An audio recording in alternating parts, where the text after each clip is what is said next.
So we have half an hour today. We've got lots to cover. Should be exciting for those joining. We've got a few attendees sort of joining now, but the recording will be available. So if you need to share this with any colleagues or anybody else in your organization, we'll be sending the recording out, and you can get in touch with either Sylvia or myself. Email addresses are both here at the bottom of this screen. We'll be sharing them after the webinar as well. But if you do have questions throughout this, please feel free to pop them into the Q&A.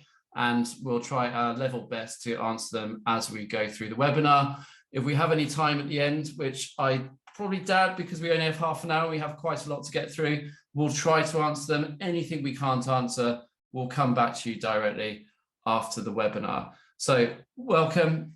Just in terms of an agenda today, we'll just do a quick introduction to ourselves, to the companies that are hosting the webinar today, and to the series that we are launching around multimedia localization.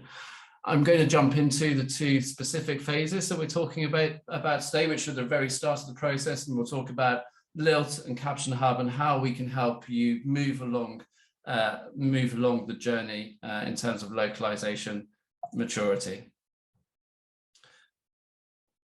So, introductions. Sylvia, I'm going to hand it over to you to introduce yourself and to Lilt.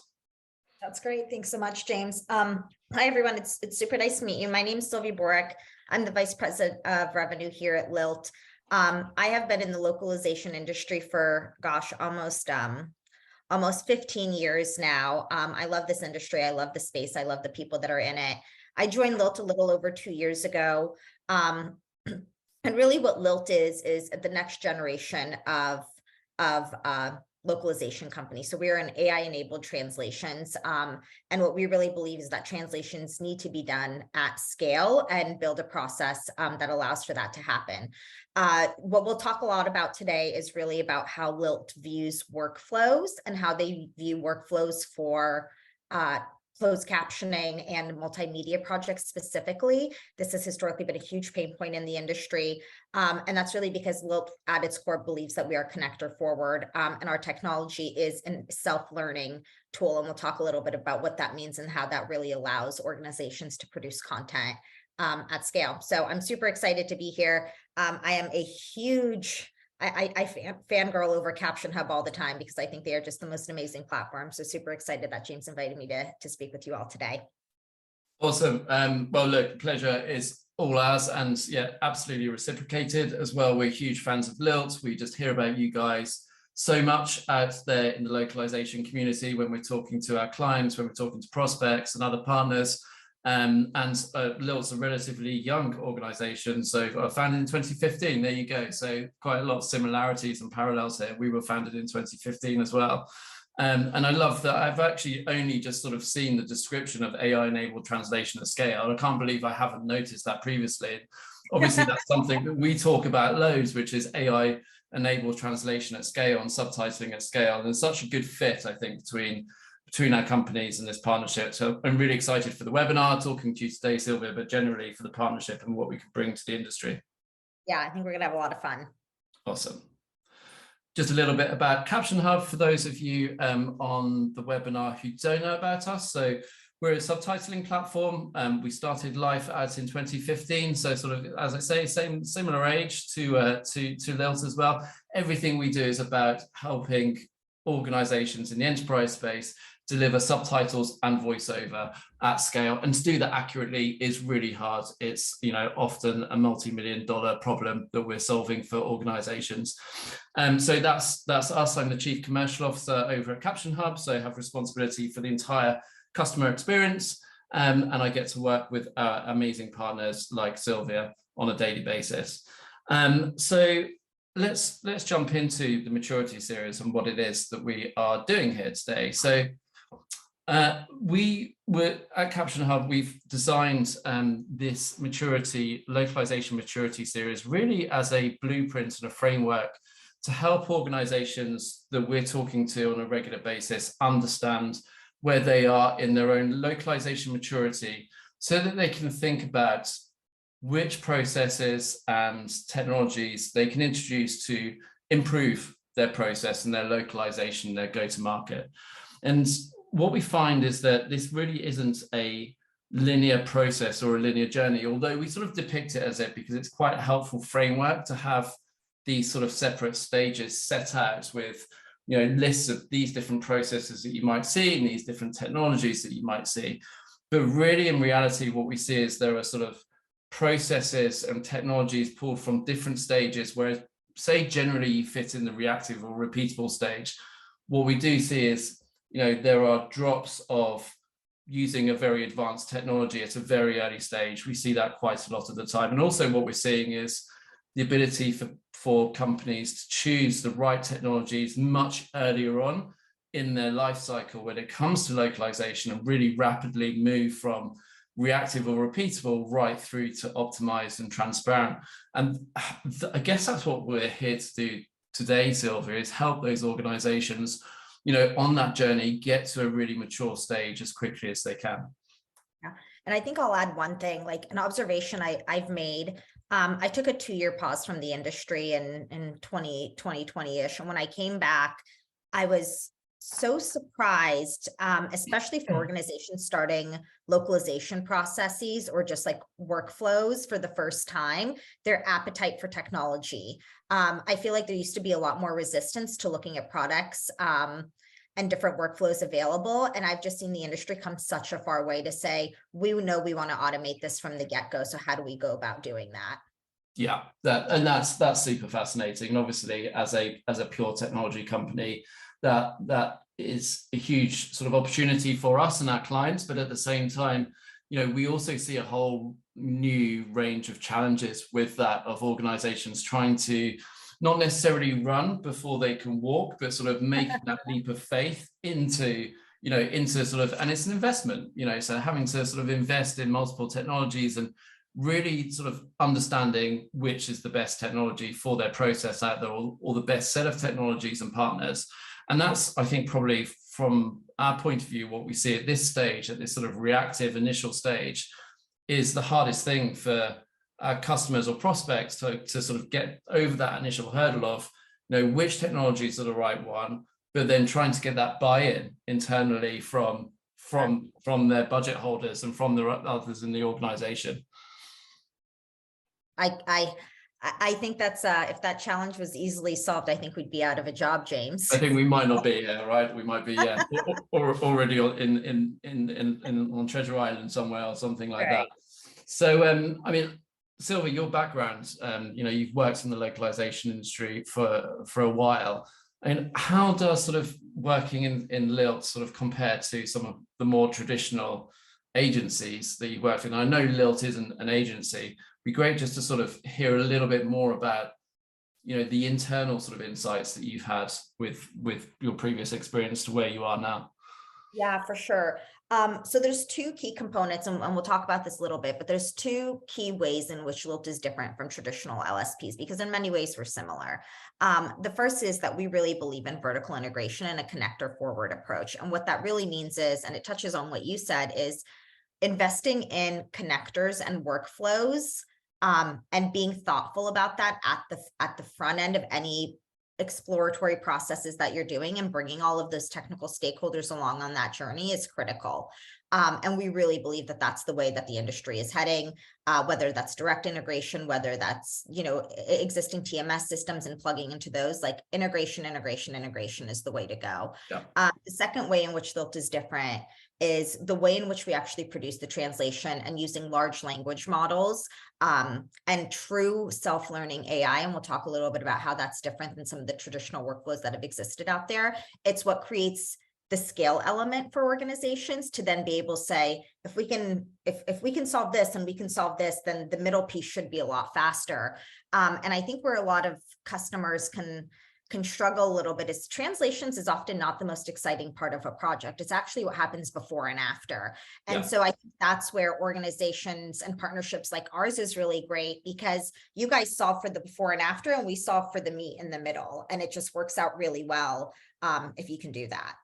Yeah, that's super interesting. And it is this general move of enterprises becoming much more technology savvy from the outset. You know, I do remember, I've sort of been working in enterprise technology since the mid-noughties, and there was for a very long time until very recently, just standard terminology that we sort of take for granted now when we're talking to our customers about APIs and automation and scalability.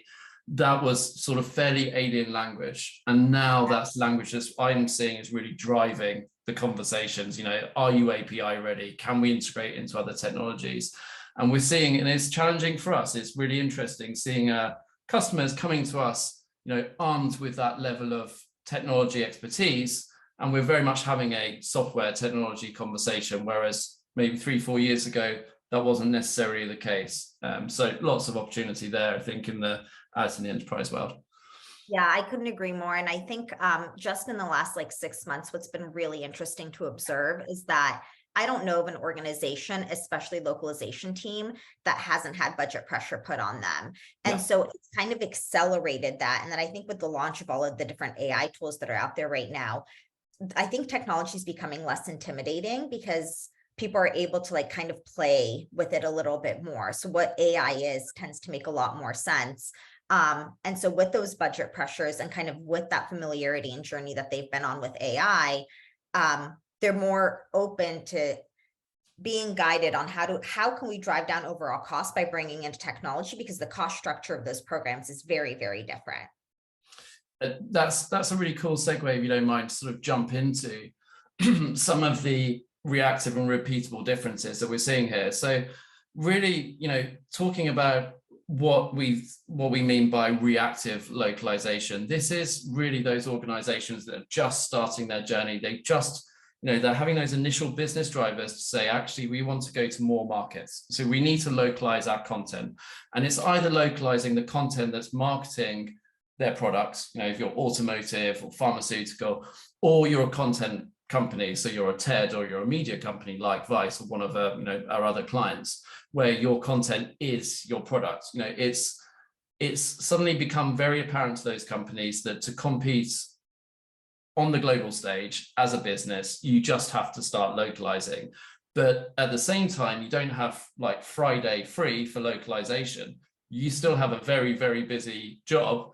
And you're probably not from a localization background if you don't have localization in your company already. So you're probably starting to have operations, legal, various other, teams within the business. Marketing is obviously the leading one there, driving this need for localization, but then looking at an entirely new market, an entirely new community of different technologies, new language, lots of different AI tools out there, and having to make these decisions quite quickly and get very knowledgeable about the market, whilst at the same time delivering those, whatever it happens to be, subtitles, voiceover, or content localization.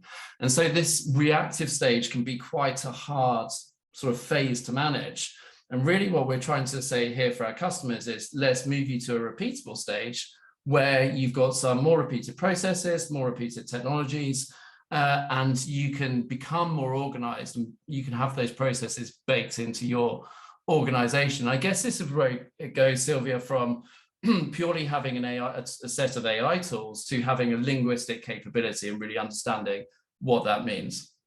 Yeah, for sure. And I mean, I think for our customers out there, this is a very stressful stage to be in. So the faster that you can move from reactive to repeatable, I think the less confidence gets instilled in the business, because when you're in backlog mode, there's no projects that don't come with a massive sense of urgency. Yeah. Everything is urgent all of the time at this stage. Yeah. And so moving on to the next stage, and this is, where I'm really excited about the conversation we're having, between CaptionHub and Lilt, is, how can you then start to move beyond AI tools and basic functionality that you might have with machine translation to actual linguistic talent, and understanding what good looks like. And I think that's something I'd really like to dive into with you for the rest of this session is, what is it that Lilt does that can bring to these types of profiles where companies are really sort of getting to know what the localization industry looks like, but they need to make the leap of faith to linguistic talent to go beyond just AI, but don't have that sort of internal resource and a fully scoped out localization team. There's lots of pressures there. There's lots of different sort of competing demands. You know, they're going to have to go and get budget. They're going to have to put a business case together. They're going to have to understand whether Lilt is the right company and CaptionHub is the right company, or is it somebody else. I think maybe at this point, just sort of maybe jumping into, you know, some of the sort of initial ways that Lilt could help would be really interesting for the people on the webinar. Yeah, happy to. So let's jump to the customer journey portion. Perfect. So I think the first thing is like, let's look at how aware one is of what the customer journey looks like. And this is really the first point of consideration that you want to have, because you want to identify all the touch points that exist in which you will be producing this type of content to get to that repeatable stage. So where does your multimedia content play? And I think for multimedia especially, it plays in every step of the customer journey. Like I don't know that I've seen an organization that doesn't create content when they're trying to get my attention, or when I'm evaluating different processes or different technologies, when I'm ready to purchase, or when it comes to retention and the self-service things. And so I think the first step to go from that reactive to repeatable mode is identifying the touch points. And then if we get to the next portion of it, so if we go to here, once you identify what those touch points are, you really want to go through and say, okay, AI has come into the space. AI has made a ton of things really accessible to move faster. In localization, I think there's been this trifecta of quality, time, or speed. And at least I know, like 10 years ago, I would have conversations with customers and I would say, hey, you have to pick two. You have to pick two. You can't have all three. And now we've entered a world, and especially for Lilt, where we don't have to ask customers to make that compromise. And the reason that we don't is because of how the AI at Lilt works with the linguist specifically, in tandem, instead of, you know, what we would see in the traditional models, you know, years ago when MT post-editing first got rolled out. That's a very binary process.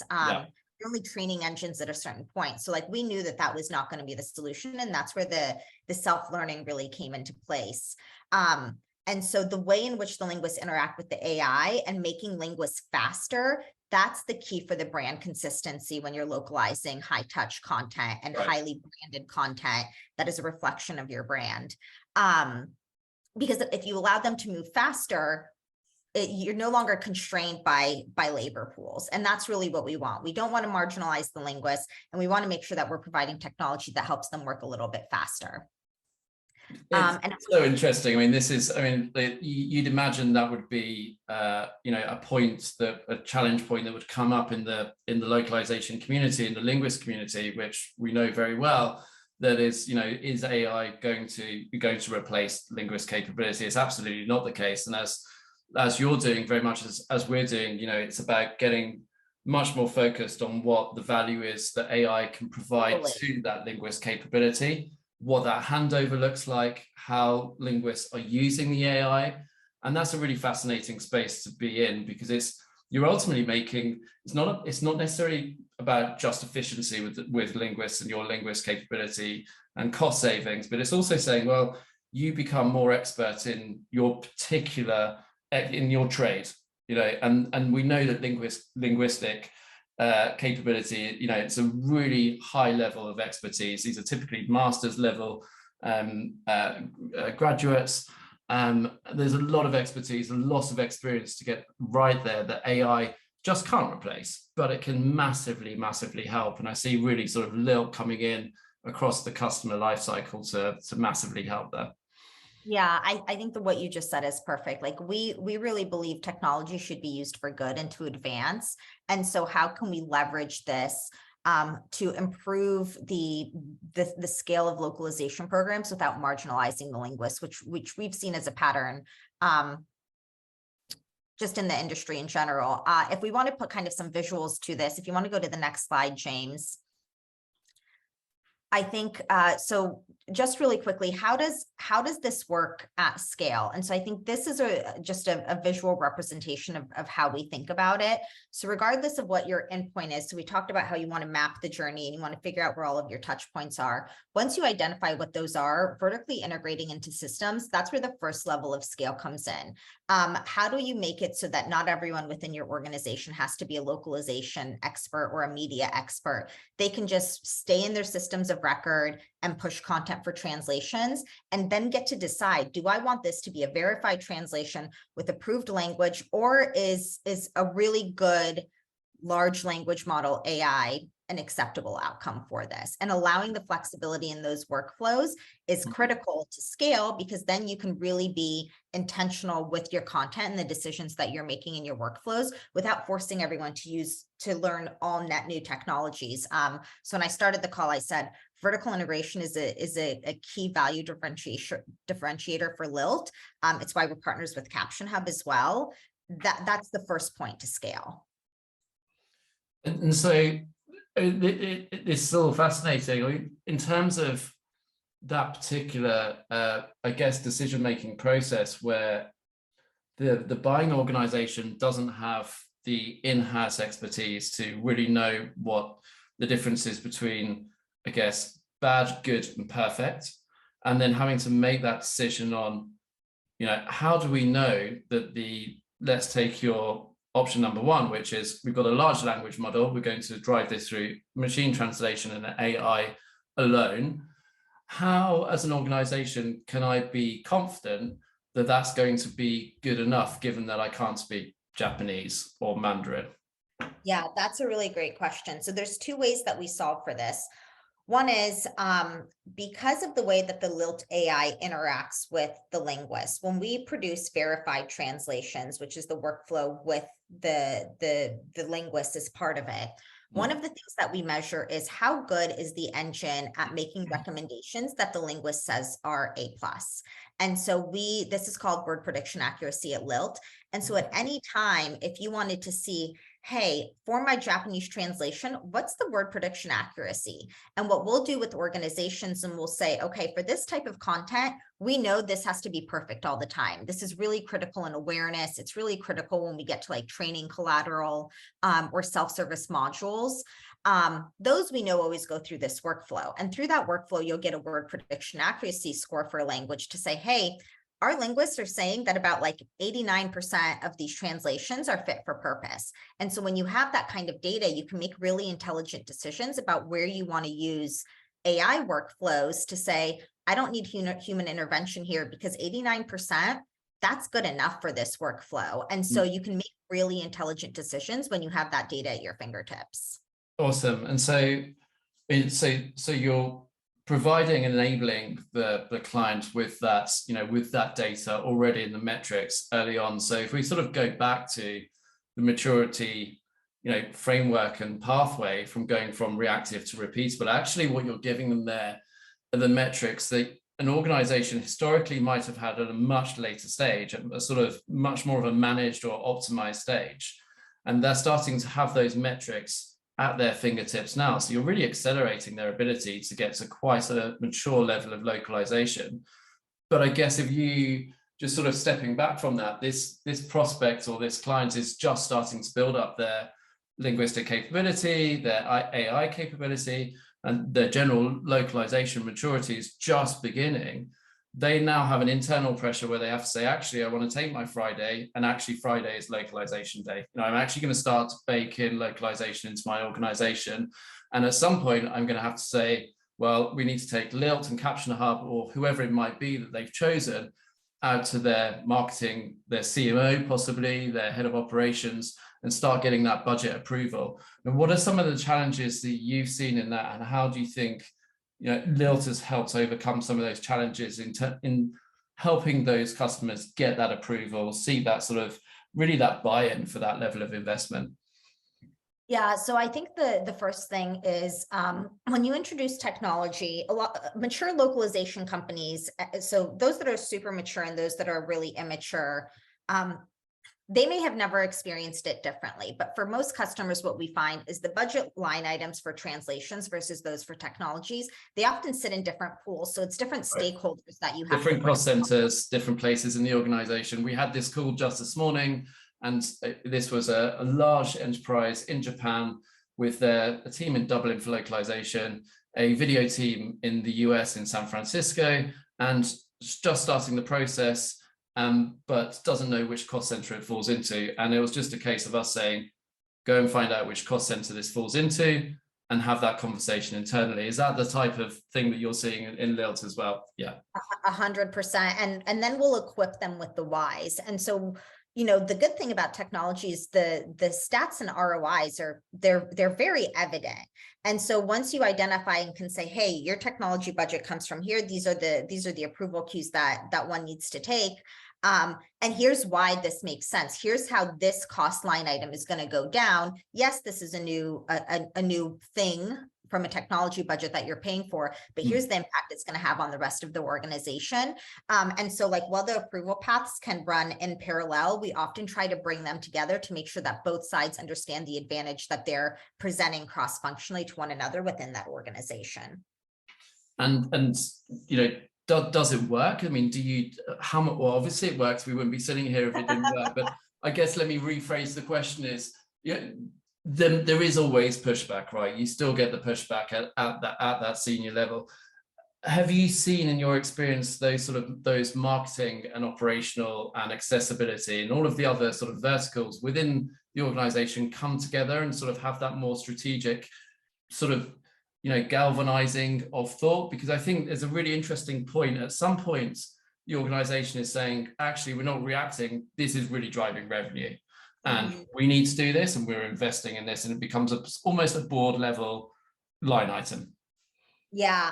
So I will say this. I'm going to watch this webinar like 1 to 2 years from now again. If Lilt does its job accurately, we really are advocating for localization teams to have seats at the table at much higher levels, because the unique thing about localization is it's one of the most cross-functional functions. They touch everything, every content type through every media channel. It's right across your customer lifecycle. And if you have a US product and you're selling into the French market, it's every single touch point that's going to define how well you do in that market, right?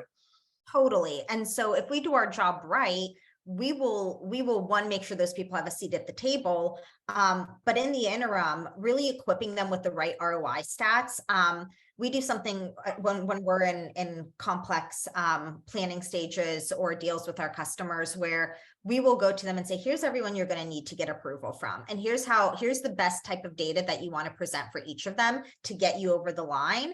And this is how you're really going to present to them that you are being thoughtful about the decisions for long-term scalability.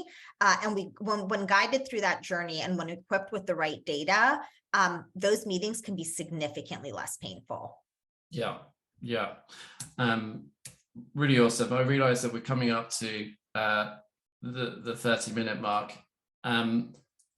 Just a sort of one of, not a quite final question, but getting there.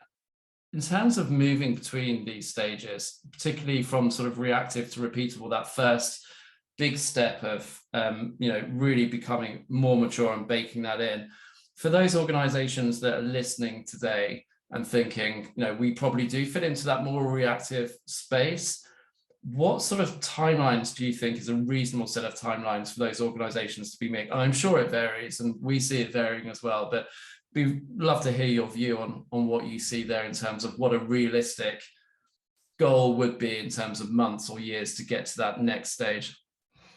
Yeah, so I think for organizations that are attempting localization for the first time, it's super fast. For organizations that are change management is a super real problem. Most of our deployments for change management, where we're taking over workflows, anywhere between 3 to 4 months is typically our standard process to get that journey over the line. And that's everything from asset absorption to creating workflows, completing all of the integrations. So you can get those gains pretty darn quickly. And because it's milestone based, there's a milestone really early in the process that starts delivering those gains. Yeah. And so, I mean, at CaptionHub, we're essentially able to set up and activate somebody over the course of a week. They can go from 0 to very quickly having all of their video content fully localized. And the question is often, how do I, what's the ecosystem that I'm bringing around this? But as we've seen with one of our, I think actually one of our first clients, which is Intel up here on the screen. If you could just talk to Intel for the last sort of 30 seconds or so. And from our point of view, this got stood up incredibly quickly. I mean, your tech team was amazing. They integrated into CaptionHub within the space of a month. We were able to send subtitles, or Lilt's team was able to send subtitles directly into, from Caption directly into Lilt and then back again. I mean, how has the team over at Intel sort of fed back to that process, and how quickly that process was stood up for them? Yeah, so this is I think one of my favorite stories.